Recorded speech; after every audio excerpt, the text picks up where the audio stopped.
When you learn Premiere Pro for the first time or any video editing software, you focus on the basics. You focus on the different tools and learning how to use them. So you don't edit as fast as you would want to because you're just trying to take it a step at a time. Eventually, you will master the fundamentals and then you'll begin to edit faster.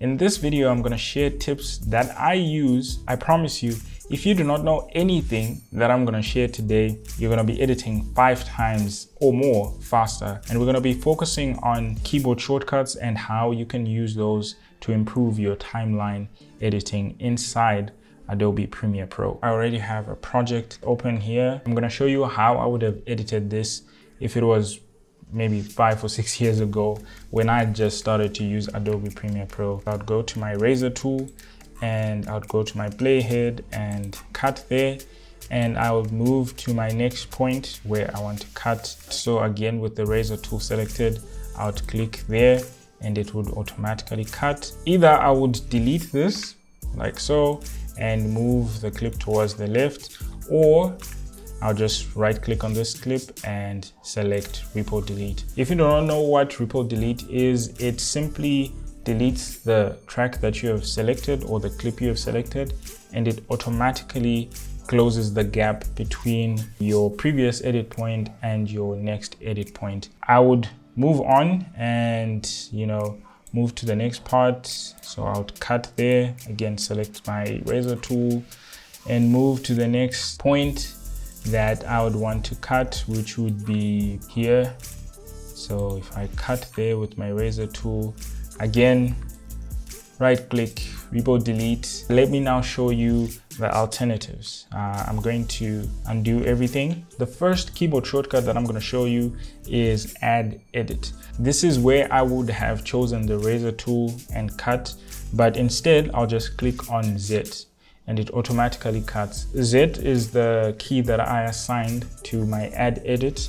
I will show you later in the video how you can assign different keyboard shortcuts to your desire, of course. And then I'll move to the next place, and again, I'll just click on Z. So with one button, I'm just already cutting. Here I have 2 options. I can either Report Delete, like I showed you, but instead of right clicking and going to Report Delete, I assigned a keyboard shortcut for that, which is X for me.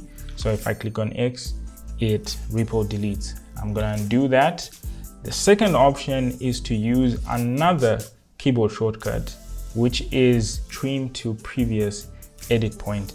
For me, it's Q, but I think that's the default that actually comes in Premiere Pro. If I go to the specific part that I want to cut, knowing that I also want to Report Delete the part that's before that, up to the previous edit point, which is where I cut the first time, I can just click on Q.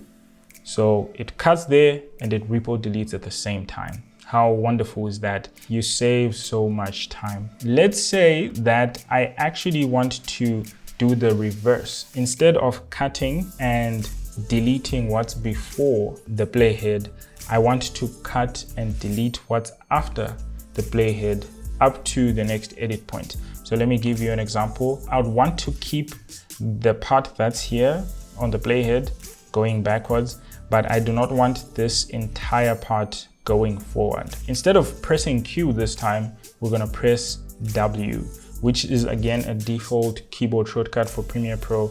This time it trims to next edit point. So if I click on W, it has cut there and trimmed everything that was there until the next edit point. When I say the next edit point, I mean the next place where there's a cut. I hope that makes sense. I'm going a little bit fast. I'm doing this video with the assumption that you already know Premiere Pro, you know your way around it, and I'm not going into detail with a lot of things. These are tips to sort of help you edit faster. You probably already know how to edit. I am going to open another sequence. Let's say maybe I've edited already and I don't know, maybe there's something that I need to change on the entire right side of this playhead. I can click on Shift Z so that it cuts all the clips. This is again an assigned hotkey that I put for Add Edit All Clips. And once I've done that, instead of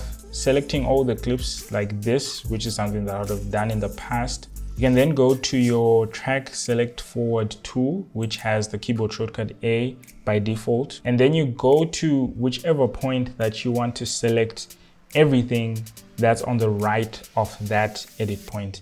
For me which would be here. So if I click there, everything that's on the right side has been selected. And let's say if I just wanted to select maybe the first video layer, I can hold down Shift instead, and then I click there, and then now it just selects that particular layer. Of course, it will select your linked audio as well. If you want to select everything on the left side instead, you can hold down Shift and press A again. This arrow actually changes and faces the left. If I press A, it faces the right. If I press Shift A, it faces the left.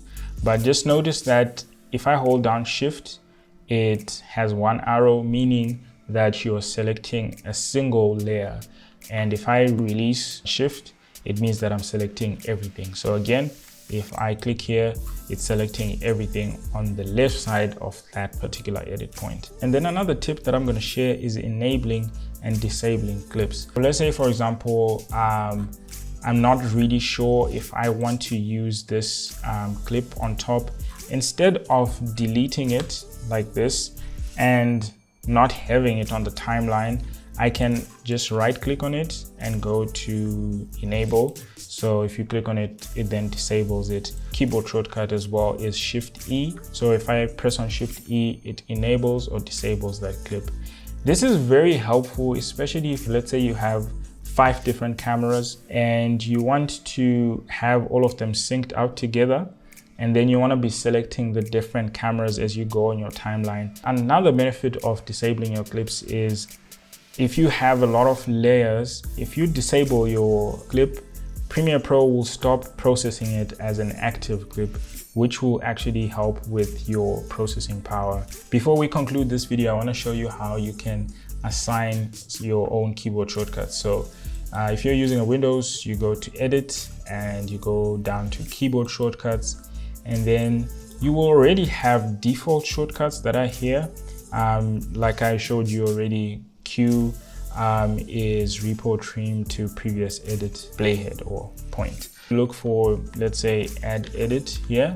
As you can see, for me, add edit already has Z assigned, and add edit to all tracks has Shift Z assigned. My repo delete has X assigned to it. So if you want to change it, you just click on X and then you go back there, you click on the particular key that you want to assign to it. Then once you're done, you just click on OK, and voila. This is going to be really helpful if you are editing really long projects on a weekly basis. If this video was helpful, please let me know in the comments down below, and do leave a like. Do consider subscribing if you haven't already. But apart from that, my name is Z, and until next time.